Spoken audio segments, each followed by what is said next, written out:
আসসালামু আলাইকুম। আমার 40 বছর বয়সের ঘটনায় আমি দেখেছি, অনেককে বলতে শুনেছি যে নবীর দেশের মানুষকে গালিগালাজ করলে সেটা পাপ হয়।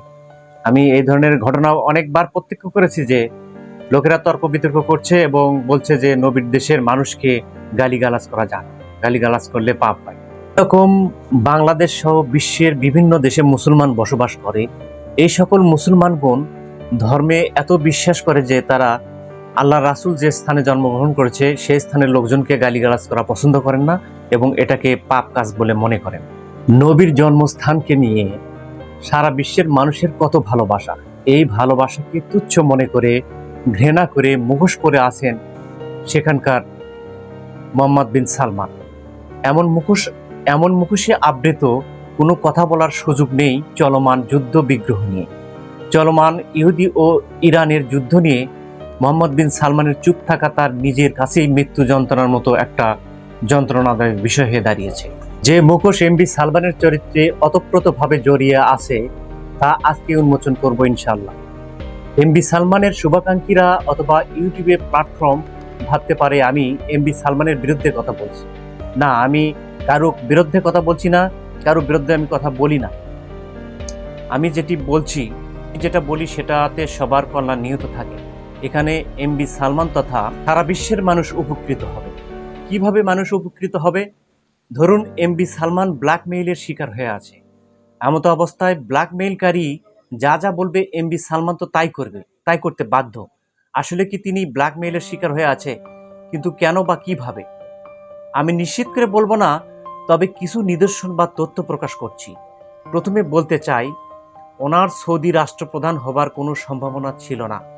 প্রথমত ছিল ওনার চাচা প্রিন্স আহমেদ ও প্রিন্স মুকরিনের অথবা চাচাতো ভাই। অনেক চাচাতো ভাই ছিল, তাদের সবার কথা না হয় বাদই দিলাম।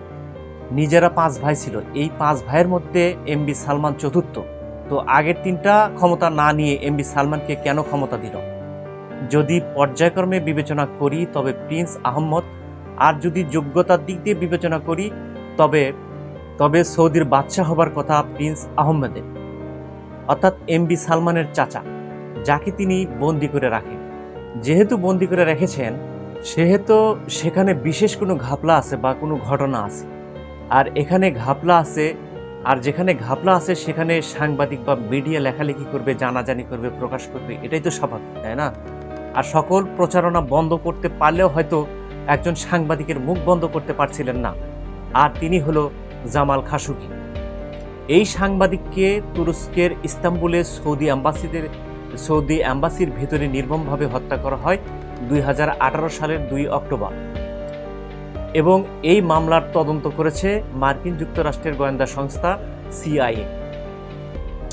এই হত্যার দোষ চাপানো হয়, এই হত্যাকাণ্ডের সম্পূর্ণ দোষ চাপানো হয় বর্তমান সৌদি রাষ্ট্রপ্রধান মোহাম্মদ বিন সালমানের ওপর।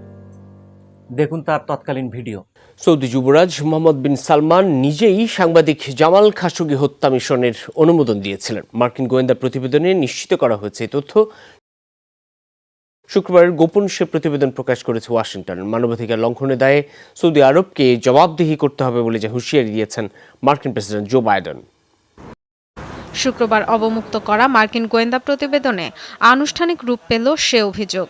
রিপোর্টে বলা হয়, খাশোগি হত্যায় ইস্তাম্বুল মিশনের পরিকল্পনার সবুজ সংকেত দেন মোহাম্মদ বিন সালমান নিজেই। বাংলাদেশের কোনো মেয়ে কোনোদিন কি ধর্ষিত হবার জন্য প্রেম করে? ধর্ষিত হওয়ার জন্য প্রেম করে না। গতকাল বাদশার সাথে কথা বলেছি, যুবরাজের সাথে নয়। তার কাছে স্পষ্ট করেছি নীতিমালায় পরিবর্তন আসছে, শিগগিরই সে বিষয়ে অবগত করব। মানবাধিকার লঙ্ঘনের দায়ে জবাবদিহিতা করতে হবে সৌদিকে। ছলে বলে কৌশলে কোনো একদিন তার প্রেমিক ধর্ষণ করে এবং গোপনে ভিডিও ধারণ করে। এই গোপনে ভিডিও ধারণ করার পর থেকে তাকে ব্ল্যাকমেইল করে বারবার ধর্ষণ করতেই থাকে, এভাবে দিনের পর দিন ধর্ষণ করে। হতে পারে এই হত্যার দায় থেকে মুক্তি পাবার জন্য কোনো অদৃশ্য শক্তির কলকাঠি অনুযায়ী কাজ করছে এমবি সালমান। এখন যদি এই কলকাঠি নষ্ট করা যায় তবে এমবি সালমানের জন্য যতটুকু ভালো হবে সারা বিশ্বের মুসলমানদের জন্য তার চেয়ে বেশি ভালো হবে। অর্থাৎ কলকাঠিবিহীন একটা কেন্দ্রীয় মুসলিম দেশ হিসেবে অবশ্যই সকল মুসলমানদের কথা বলবে। যদি কথা নাও বলে তবুও মুসলমানদের অনেক ভালো হবে। কেননা জানেন, যে কলকাঠি নাড়ছে সে তো জানি আমি তাকে কিনে রেখেছি, সে সবসময় আমার কথা বলবে। যদিও একটু উল্টোপাল্টা করেও তারপরেও সে ধরে রাখবে আমি তাকে ব্ল্যাকমেইল করছি, সে সবসময় আমার অনুগত থাকবে। আর এই সাহসে তারা বিভিন্নভাবে মুসলমানদের আক্রমণ করবে। তাই একজন কলকাঠিবিহীন সৌদি রাষ্ট্রপ্রধান যদি থাকে, যেটা আর কি সারা বিশ্বের একটা মুসলমানদের সেন্ট্রাল বা কেন্দ্র, তবে মুসলমানরা একটু নিরাপদ থাকবে। চোখে চোখ রেখে কথা বলতে পারবে না কোনো অপশক্তি। যেহেতু জামাল খাশোগি হত্যার সম্পূর্ণ অভিযোগ এমবি সালমানের বিরুদ্ধে, সেহেতু এমবি সালমানের শত্রুতা হবে এই হত্যার বাদিনী মৃত জামাল খাশোগির স্ত্রীর সাথে। এই মামলার বাদিনী জামাল খাশোগির স্ত্রী হানান প্রাণনাশের হুমকি পেয়ে রাজনৈতিক আশ্রয়ে আছে মার্কিন যুক্তরাষ্ট্রে। দেখুন সেই সময়কার তৎকালীন একটা নিউজ ভিডিও। তুরস্কের সৌদি দূতাবাসে নিহত সৌদি কলামিস্ট এবং সমালোচক জামাল খাশোগির স্ত্রী হানান ইলাতরকে রাজনৈতিক আশ্রয় দিয়েছে যুক্তরাষ্ট্র। নিরাপত্তা হুমকিতে থাকা জামাল খাশোগির স্ত্রী হানান ইলাতর 2020 সালে যুক্তরাষ্ট্রে রাজনৈতিক আশ্রয়ের জন্য আবেদন করেন। আবেদনে তিনি উল্লেখ করেন তার নিজ দেশ মিশর অথবা তার 25 বছরের আবাস সংযুক্ত আরব আমিরাত কোনোটাই তার জন্য নিরাপদ নয়।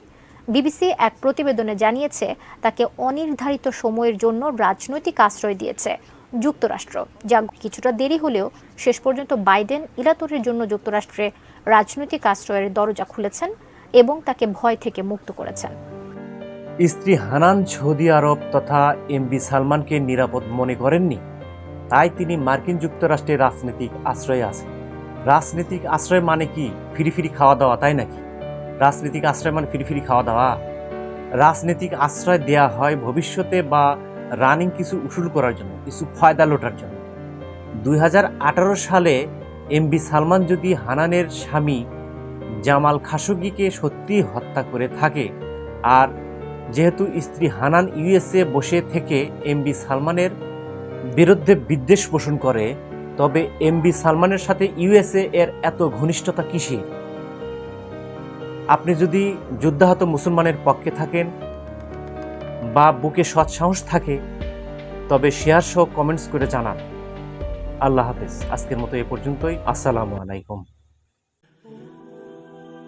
সত্যের সাথে চলি, হকের কথা বলি। হক এন্টারটেইনমেন্ট আর্ট।